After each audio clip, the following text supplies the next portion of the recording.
Recognizing the member for Richmond South Centre. Thank you, Honourable Speaker, for the opportunity to respond to a member of Prince George Fairmont's motion.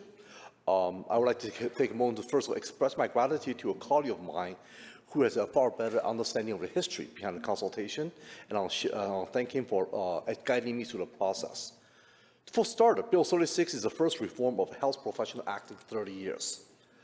It is responding beginning since 2018, when there was a concern to one of the colleges for not carrying out the mandate to protect the patients and public health. And therefore, Harry Caden, asked by Minister of Health, was asked to come in and conduct a proper and thorough inquiry. And Mr. Caden's report concluded there's a lack of relentless focus on the safety of patients in many, but not all of the current colleges. The governance is insufficiently independent, lack a competence framework, and a way to manage skill mix or clear accountability to the public they serve. The report urged for different adjustments such as 1, cultural safety and humility, 2, improves governance, 3, reduce the number of regulatory colleges, 4, creates an oversight body, 5, improves the complaint and disciplinary process.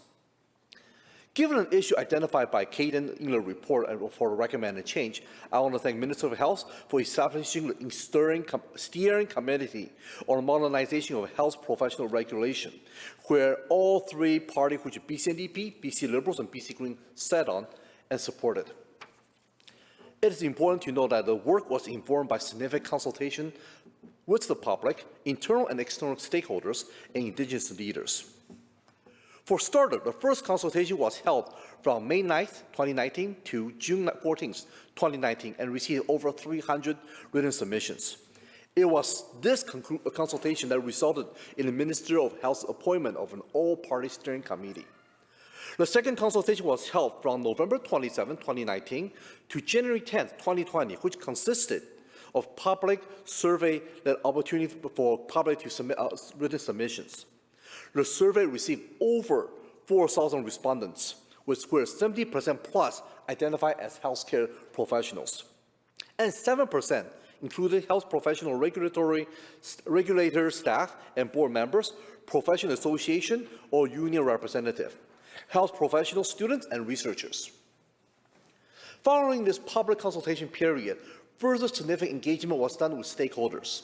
Through listening to a broad spectrum of healthcare professionals, it was clear that the core of Bill 36 must be enhanced for patient care.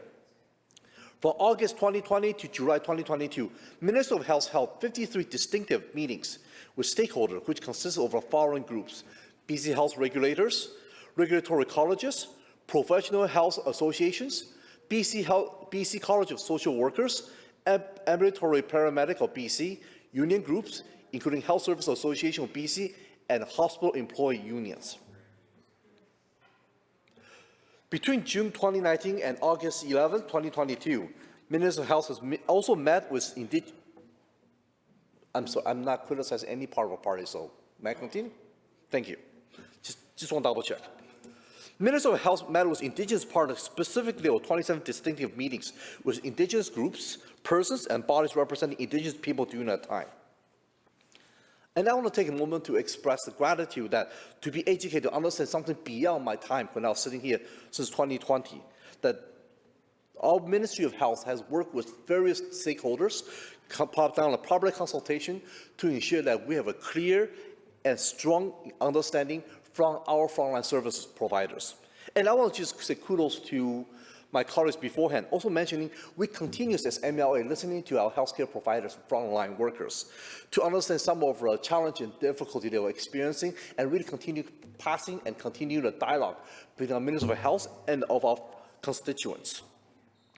We want to reinforce the fact that a policy decision was made by an all-party steering committee, that the following are the policy decision made by recommendation report from all-party steering committee and includes a proactive approach to eliminate discrimination in BC's healthcare system, improve governance, a streamlined path to reduce the number of regulatory colleges through aggregation, creation of an oversight body to promote accountability, transparency, and consistency across the regulatory colleges, a new disciplinary process with improved transparency, greater information sharing and enabling regulatory health occupation.